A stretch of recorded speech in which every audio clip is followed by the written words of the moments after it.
안녕하세요. 저는 지금 남편의 친어머니 추모식을 마치고 돌아와서 여러 가지 생각들이 왔다 갔다 하면서 10년 조금 하고도 오래되어서 몇 자 적어봅니다. 남편 친어머니가 돌아가신 지 벌써 17년, 18년 되었네요. 남편에게는 두 분의 어머님이 계십니다. 평생 친모인 줄 알고 자랐던 지금의 시어머니가 아닌 생모는 18년 전에 돌아가신 분이세요. 남편의 집안은 종갓집으로 지금도 남편이 고향에 가면 모르는 사람이 없을 정도이고 그 지역에서 가장 큰 부자였다고 합니다. 제가 남편을 언급하면 모두들 알아차릴 테니 말하지 않겠습니다. 당시만 해도 상당한 부자여서 몸종과 머슴들이 있었다고 합니다. 시아버지는 평생 물려받은 재산으로 편히 살고 계시죠. 한 번도 돈을 벌어본 적이 없으시고 재산으로 국회의원 출마를 여러 번 하셨는데 4번 떨어지셨습니다. 어머님이신 시할머니께서 딸을 셋을 낳고 기다리고 기다리던 아들을 낳아 사랑을 받으셨대요. 아들은 하나라고 시할머니의 사랑 속에서 자랐다고 합니다. 그런 아들이 첫눈에 반한 아가씨가 지금 남편의 생모였다고 합니다. 시할머니는 시아버지가 하나밖에 없는 집안 아들이라 오냐오냐 하셔서인지 어지간해서 남편의 생모와 결혼하고 싶다는 고집을 꺾지 못하셨다고 합니다. 들은 말씀에 의하면 남편의 생모는 옛날 분들과 다르게 피부도 하얗고 키도 크고 정말 미인이었다고 해요. 남편의 생모는 부잣집에 시집을 간다고 주변에서 엄청 부러워했다고 합니다. 평범한 집안의 처녀가 부잣집에 하나밖에 없는 아들이 죽도록 원해 마지못해 시킨 혼인이니 매우 불만스러웠다고 합니다. 시할머니는 귀한 아들이 마음에 차지도 않는 여자한테 빠져 있다는 것을 못 견디게 힘들어했다고 해요. 질투가 보통이 아니었다네요. 시할머니는 시할아버지한테 평생 단 한 번도 사랑을 받아본 적이 없었고 단지 아들 하나 낳은 것만으로도 본인의 자리를 지키고 있는 거라고 생각하고 있었다네요. 아무튼 생모를 밤늦게까지 집안일 시키고 새벽부터 방 앞에서 일어나라고 깨우셨다고 합니다.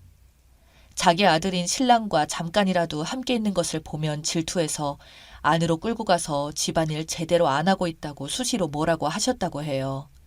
정말 경악할 만한 일은 아들 부부 방에 불이 꺼진 후 한참 뒤에 몰래 건너와서 방 앞에서 지키고 있기도 했다네요. 밤늦게 안 주무시고 뭐 하냐고 하니 며느리를 데려다가 잡고 흔들며 자기 아들 혼을 빼놓은 년이라며 두들겨 팼다고 합니다. 맨날 지능적으로 며느리를 괴롭히던지 생모는 꼼짝없이 당하셨답니다. 아들인 시아버지와 남편인 시할아버지 앞에서는 엄청 다정하게 대해주다가도 안 보이는 곳에서는 머리를 쥐어 박고 때리는 건 기본이고 욕을 하면서 하루 종일 괴롭히시고 감시하듯이 참견하면서 죽도록 집안일을 시켰다고 합니다. 그 집안의 몸종보다도 못한 시집살이를 혹독하게 시켰다고 해요. 몸종보다 못한 일을 시켰고 매번 하는 말이 힘들면 도망 안 가고 버티겠니 하면서 힘들면 도망쳐라고 했다네요. 그리고 임신하면 가만 안 두겠다는 말을 달고 살았답니다. 정말 너무 고통스러워서 도망가고 싶었답니다. 그때마다 시아버지가 생모의 방패막이가 되어주며 시할머니한테 대들고 싸우는 일도 생겼는데 그럴수록 그 정도가 심해졌다고 해요. 그러다가 생모가 임신을 하게 되자 모든 이유를 다 들어 강제로 각방을 쓰게 했고 일부러 시아버지가 술집에 드나들도록 유도했다네요. 그리고 핑계를 다 대면서 하루 종일 아들인 시아버지 곁을 내주지 않았다고 합니다. 임신 초기에는 유산시키려고 항아리에 물을 나르기로 하고 배도 걷어차고 잠을 재우지 않고 다음에는 쪼그리고 앉아서 바느질을 시켰다네요. 무슨 영화 속에서 나올 법한 것보다 더한 일들이었다고 합니다. 시아버지와 시할아버지는 그 정도로 독하게 일을 시키는 줄을 몰랐다고 해요. 그만큼 용의주도하게 지능적으로 괴롭혔다고 합니다. 시할머니가 그렇게 둘 사이를 갈라놔도 아이는 희생되지 않고 딸을 낳았는데 시아버지도 그렇고 특히 시할머니의 며느리 사랑은 크셨다고 해요. 그렇게 혹독한 괴롭힘을 이겨내고 둘째인 지금의 남편이 나왔을 때는 시할머님의 질투는 극에 달했다고 했어요. 시할머니는 자기도 남편한테 평생 한 번도 받아보지 못한 여자로서의 사랑을 받는 며느리를 보면서 또 화가 활활 타올랐고, 무엇보다도 아들을 낳았으니 시아버지가 어떤 집안일도 하지 말라고 엄명을 하셨다고 해요. 애는 손주 잘 키워야 한다는 명목으로 시어머니인 시할머니가 더 이상 시집살이 못 시키게 했답니다. 시할머니가 아무리 지능적으로 며느리 식사를 시키고 아들네 부부일까지 시키려 해도 아들네 부부는 여전히 사이 좋았고, 시할아버지는 대놓고 아들 낳아 이뻐하셨다고 합니다. 그럴수록 아들인 시아버지와 시할머니는 멀어져만 가는 것 같았고, 시할아버지의 시할머니에 대한 무관심이 더 크게 느껴지게 됐다고 하네요. 이 모든 게 다 며느리 탓이라고 생각한 시할머니는 멀리 외출을 나갔을 때 집에 있는 머슴과 정분이 났다는 말을 시할아버지의 귀에 들어가게 됩니다. 엄청 화를 내는 시할아버지가 그게 사실인지 확인하려고 시어머니랑 함께 며느리 방을 지켜보니 새벽에 방에서 머슴이 나오는 것을 보게 되었고, 시할아버지와 마주치자 머슴이 그대로 도망쳤다고 하네요. 실상은 시할머니가 종놈들을 모두에게 돈 쥐어주고 함께 작당을 한 거라네요. 물론 머슴도 시할머니한테 돈 받고 시간 맞춰서 연기를 한 것이라고 합니다. 아무리 아니라고 해도 믿어주는 사람도 없었고 바로 맨몸으로 쫓겨났다고 해요. 그렇게 남편의 생모는 3살 된 아들과 생이별을 하게 되었다고 합니다. 그때 지금의 시어머니를 생모인 줄 알고 자랐다고 해요. 남편인 시어머니한테는 시할머니는 그 여자는 바람이 나서 집에 있는 돈을 훔쳐서 도망갔다고 했다네요. 다른 분들한테는 그렇게 말하도록 시켰어요. 친정 동네까지 그런 소문을 퍼뜨리게 해서 맨몸으로 쫓겨난 생모는 친정집에 가지 못하고 자살까지 하려고 했답니다. 그러다 어느 찢어지게 가난한 양반이 사는 집에 할머니는 장님이고 어린애들은 5이나 되는데 주인 양반은 인내하고 아무것도 안 하고 있대요. 그 집안 안주인은 사별을 했다는데 애들 5이 굶어 죽게 생겼는데 양반이라고 애들 밥 하나 챙겨서 먹을 줄 모르더라고 합니다. 얼마나 기가 막히던지 애들을 굶겨서 죽일 셈이냐고 호통을 치고, 양반이 밥 먹여주는 것도 아니라고 집안일도 시키고, 생모가 먹이지 않으면 애들 5과 할머니와 성비 양반이 굶어 죽게 생겨서 일단 이 사람들을 살리고 보자 했다네요. 너무 찢어지게 가난한데 정말 선비 양반은 무능하게 아무것도 안 하고 있더랍니다. 그런 무능한 모습이 너무 화가 났답니다. 그래서 생모가 채소들을 시장에 내다 팔기 시작했고, 그렇게 해서 끼니를 해결하고 농사도 짓게 하면서 어린애들을 굶지 않게 했고 집안일을 도와주었다고 해요. 그러는 사이 시아버지가 바로 지금의 시어머니와 다시 혼인하셨고, 지금의 시어머니도 똑같이 끔찍한 시집살이를 당하셨다고 합니다. 그래서 나중에 아픈 생모가 시할머니가 돌아가셨다는 소식을 듣고선 시아버지를 만나러 왔을 때 바람 피어서 도망한 줄 알고 있던 시아버지가 만나주지 않으셨고, 지금의 시어머니가 남편의 손을 잡고 농사를 해왔다고 합니다. 함께 울면서 어떻게 모함을 받았는지부터 지금의 시어머니에게 다 얘기했다네요. 지금은 시어머니가 자신도 똑같은 일을 당했노라고, 틀림없이 뭔가 받았을 거라고 해서 시아버지의 마음을 많이 움직일 수 있었다고 해요. 그렇지만 당시 시아버지는 바람이 나서 집 나간 걸로 철석같이 믿고 있었기 때문에 생모를 만나주지 않으셨다고 해요. 남은 5살 딸과 3살 아들을 두고 강제로 쫓겨났다는 생모는 지금의 시어머니 도움으로 겨우 얼굴 보고 살 수 있었답니다. 지금의 시어머니를 친엄마로 알고 자라고 있었고, 지금의 시어머니가 좋은 분이라고 확신이 들어서 생모는 더 이상 미련을 두지 않았다고 했어요.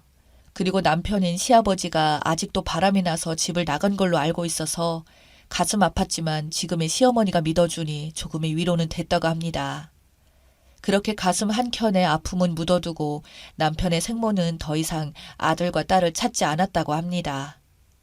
자연스럽게 2 아이들의 엄마가 되어주었고, 가세가 기울었던 양반 집안이 장사를 하면서 조금씩 논과 밭을 사고 도시로 애들을 학교 보내고 모두 결혼도 시켰다고 합니다. 장님이었던 할머니도 보내드렸고 남편이 된 선비 양반도 떠나보냈다고 해요. 그리고 위암 말기 판정을 받아 지금의 시어머니가 저희 모두를 앉혀놓고 생모에 관한 얘기를 자세히 해주셨습니다. 그동안 생모가 지금의 시어머니같이 생모가 있음을 말하지 말아달라고 부탁했다고 합니다.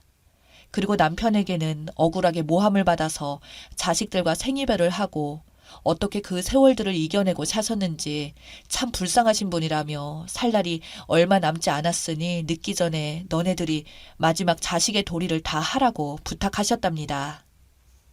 그리고 편히 하늘나라로 가실 수 있게 억울함을 풀어줘야 한다고 말씀하셨습니다.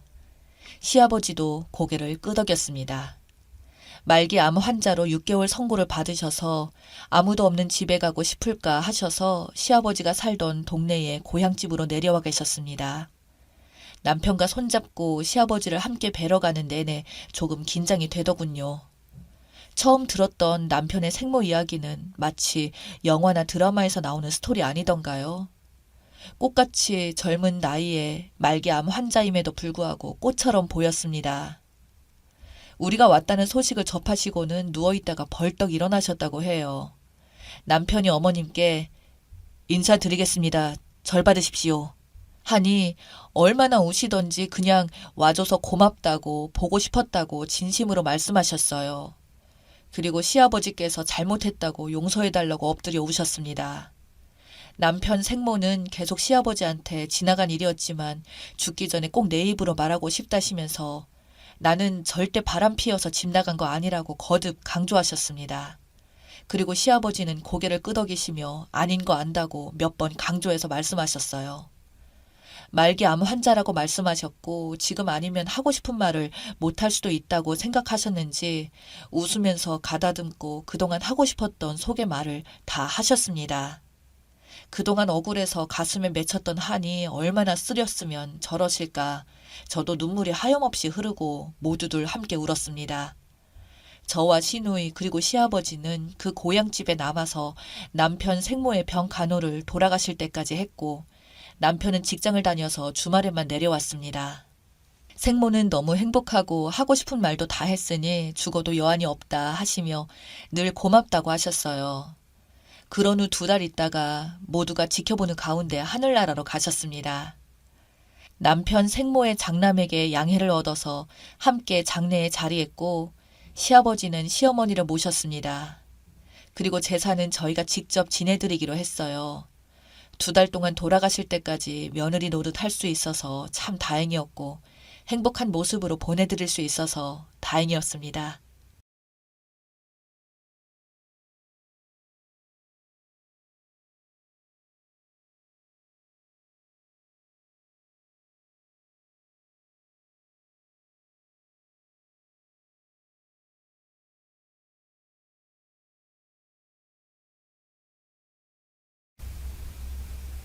안녕하세요. 저는 29살 대한민국 여성입니다.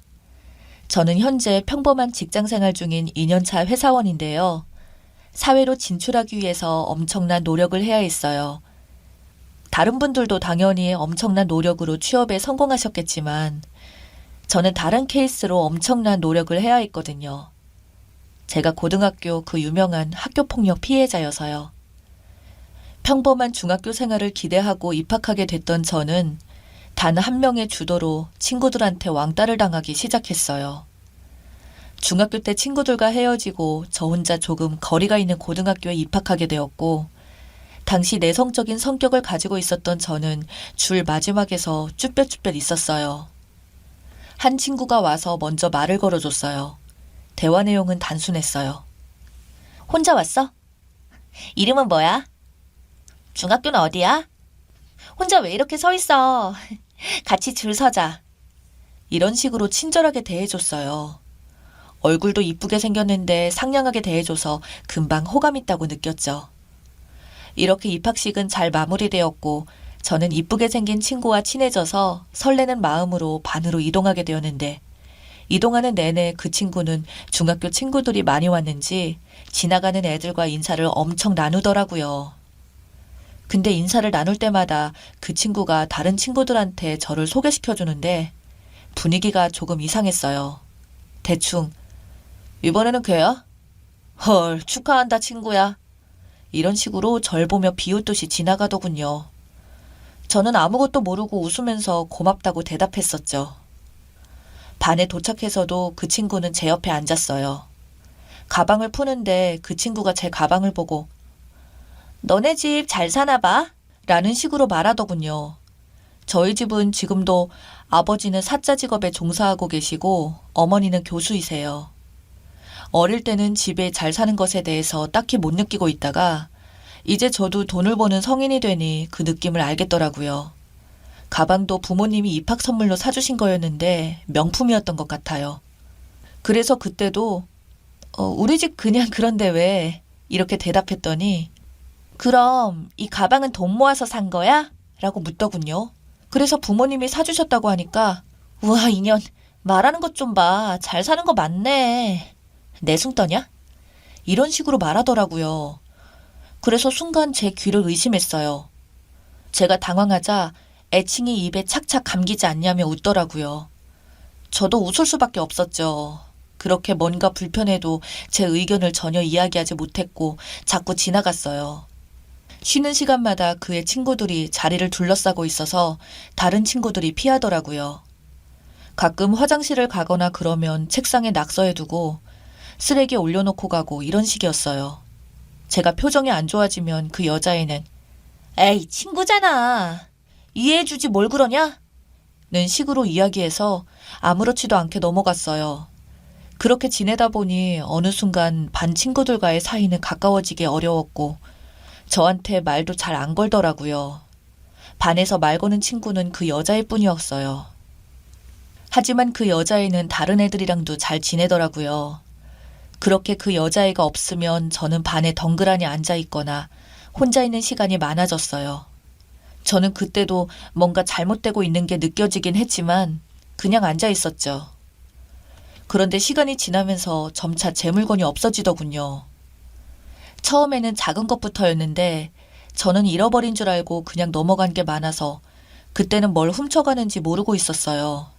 근데 볼펜도 그냥 잃어버린 줄 알아서 다른 거 쓰고 있으면 그 애가 그걸 쓰고 있고 필통도 없어져 새로 사면 다음날 제가 잃어버린 거와 똑같은 제품을 쓰고 있더라고요. 그럴 때마다 그 애는 이뻐서 나도 샀는데 똑같은 것이면 안 되냐며 저를 더 이상한 애 취급하더라고요. 그때는 저도 진짜 그냥 이뻐서 샀나 보다 했어요. 그런데 어느 날 체육 수업이 있어서 수업을 듣는데 그 여자아이는 생리기간이라면서 체육 수업을 뺐고 그날 일이 터졌어요. 제 가방이 통째로 없어졌거든요. 결국 그날 찾지도 못하고 그래도 부모님한테 선물 받은 거라 마음이 안 좋아서 울면서 말했더니 부모님이 다른 가방을 사주시긴 했어요. 그런데 일주일이 지나고 그 여자애가 제가 잃어버렸던 거와 똑같은 가방을 메고 왔더라고요. 그때 저는 이제까지의 내 물건, 내 가방 훔쳐간 거였구나 싶었어요. 진짜 바보 같았죠. 그래서 이번에는 꼭 이야기를 해야겠다 싶어서 그거 내 가방 아니야? 라고 그랬어요. 그랬더니 아니, 내가 산 건데? 라고 하면서 무슨 소리 하는 거냐는 식이더라고요. 근데 왜 자꾸 내 물건이 없어지고 나면 네가 나랑 똑같은 물건을 사는데? 이제까지 내 물건 다 네가 훔쳐간 거 아니야? 라고 화를 냈죠. 그래도 가방만큼은 저한테 소중한 물건이었기 때문에 내성적인 저도 눈이 좀 뒤집히더라고요. 그랬더니 그 여자애도 이런 반응이 나올 줄 몰랐는지 당황해 하더라고요. 그러면서 도둑년 취급하냐면서 찐따년 놀아줬더니 라면서 저를 막 밀치더라고요. 그때 정신이 벌떡 들더라고요. 나를 가지고 놀고 있었구나. 친구로 여긴 게 아니라 그냥 아무 말 못하니까 데리고 놀렸던 거구나 싶더라고요. 그때 알았어요. 아무도 안 도와줄 거고 외면하겠구나. 그때부터 시작이었습니다. 쉬는 시간마다 그의 친구들이 노골적으로 나를 괴롭히기 시작했고 그 전이랑은 엄청 달라졌어요. 책에 맨날 낙서해놓고 가방은 발로 차고 뒤에서 계속 머리 잡아당기고 저는 학교 가는 게 정말 힘들고 싫어서 매일 악몽을 꿨었죠. 제일 끔찍했던 건 화장실에 가면 밑에 공간이 있는 곳으로 핸드폰을 넣어 사진을 찍은 적도 있고 화장실에 갇힌 적도 있어요. 그 일을 당하고는 화장실도 안 가게 되었어요. 그 트라우마가 아직 남아있어서 저는 공공 화장실 아예 못 가요. 집에 가면 맨날 울었어요. 그 뒤에도 기억하기 싫을 정도로 많은 괴롭힘이 있었고, 그러면서 가족들이 조금씩 알게 되었어요. 아침마다 눈이 부어서 나오고 학교도 성실하게 다녔던 제가 맨날 학교 가기 싫다고 한숨 쉬고 성적도 많이 떨어졌으니까요. 제일 먼저 눈치챈 건 오빠였죠. 오빠랑 저는 3살 터울이라 오빠는 대학교를 다니고 있었고 집에서 마주칠 일은 잘 없었지만 한 번은 제가 등교한 사이에 제 방에 들어와서 뭘 가지고 나가려다가 제 책을 봤나 봐요. 책에 욕으로 낙서가 되어 있어서 눈치를 챘던 것 같아요. 그러면서 오빠가 부모님한테 말했고 워낙 바빴던 부모님은 저를 방으로 부르셨고 혹시 학교에서 안 좋은 일이 있냐고 물어보셨죠. 저는 아무 말 없이 학교 그만두면 안 되겠냐고 물었고요. 부모님은 바빠서 신경 못 써준 게 미안해서인지 저를 붙잡고 같이 엉엉 울었어요. 아빠는 자꾸 무슨 일인지 저를 추궁하셨지만 이 많은 이야기를 하기에는 부모님 마음에도 대못을 박을 것 같아서 묻지 말고 그냥 이해해 주시면 안 되겠냐고 했죠. 저는 그날 이후로 학교는 안 나가게 되었고 부모님이 몸이 안 좋다고 선생님한테 말해주시고 저는 자퇴를 하게 됐어요. 그 후로도 매일 악몽에 시달렸고 평생 저를 괴롭히더라고요. 그날 이후로 나름 행복했었던 저희 집은 저한테 말을 걸기도 어려워하시고 어떤 위로도 제게 꺼내시기 어려워하셨죠. 오빠 군대도 1학년 끝나자마자 가려고 했지만 저 때문에 1년 뒤에 가게 됐어요. 저는 악몽에서 깨어난 뒤 다시 공부를 시작할 수 있는 시기까지 1년이라는 세월이 걸렸고 책상 앞에 앉아있는 것도 힘들었어요. 자는 것도 힘들었으며 나가는 건 거의 불가능했죠. 정신병원에 다니기도 했는데 엄마가 항상 저를 데리고 왔다 갔다 하셨어요. 우울증 약도 처방받고 상담도 다니면서 처음에는 그런 일을 당한 게 내가 만만해서 그렇게 된 거라고 저를 자해하던 마음이 지금은 많이 치료되어 이제는 그 애 만나면 진짜 한 대 때려주고 싶다는 마음도 생기더군요. 그렇게 저는 못했던 공부를 다시 마음 잡고 시작해 다른 애들보다 더 열심히 했고 나름 좋은 대학교도 갔고 그리고 대학도 높은 성적으로 졸업하고 취업하게 되었죠. 그렇게 저의 학교 폭력 사건이 점점 잊혀지고 오빠는 결혼하고 싶은 여자친구가 있다며 이제는 소개해도 되지 않을까 해서 자리를 만들고 싶다고 말하더라고요. 저는 너무 기뻤어요. 저 때문에 항상 희생해주던 오빠였기에 좋은 여자분 만나서 어서 가정을 만들었으면 좋겠다는 생각이 컸거든요. 그렇게 저희 집에서 자리를 만들게 되었고 저는 일 때문에 늦게 도착해서 늦게 들어갔어요. 근데 저는 들어가자마자 온몸이 얼어버릴 수밖에 없었어요. 바로 저를 괴롭혔던 그 애가 앉아있더라고요. 그 애가 저를 보자마자 표정이 굳었어요. 다 잊었다고 생각했는데 그때 기억이 다 떠오르고 정말 손발이 덜덜 떨리지만 모르는 척하고 자리에 앉았어요. 그랬더니 그 애도 그냥 넘어가려나 보다 하고 아무렇지 않게 오빠한테 이야기 많이 들었어요. 오빠가 엄청 챙기던데 만나서 반가워요? 라고 이야기하더라고요. 저는 우선 아무렇지 않게 웃었어요. 그리고는 모르는 척 하는 거야? 정말 모르는 거야? 라고 조용히 이야기했죠. 그러니 오빠가 둘이 아는 사이냐고 하더라고요. 그랬더니 그 애는 당황해하며 설마 얼굴이 낯이 익다고 생각했는데 땡땡고등학교 다녔어? 본 것 같아. 라며 아무렇지 않게 넘어가려고 하더군요. 그래서 네가 나 괴롭혀서 자퇴했잖아. 라고 했더니 부모님이랑 오빠도 표정이 굳더군요. 걔는 수습하려고 아니 그때는 장난으로 그랬던 건데 이렇게 심각하게 받아들일 줄 몰랐어. 라고 하더군요. 그래서 너는 장난으로 내 책에 욕으로 낙서하고 화장실에 가두고 화장실에서 내 사진 찍고 그런 거야? 그때 애들이랑은 잘 지내? 라고 하며 있었던 애들을 나열해 주었더니 엄마가 너한테 그런 짓을 했다고?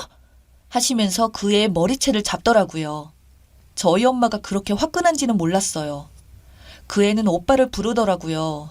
오빠는 우선 엄마 보고 진정하라고 하고 그 애랑 떼어놓길래 순간 둘이 깊은 사이인가 해서 살짝 서운할 뻔했는데 오빠가 그 애를 쳐다보면서 야, 내가 너 때릴 수도 있으니까 그냥 지금 꺼져라.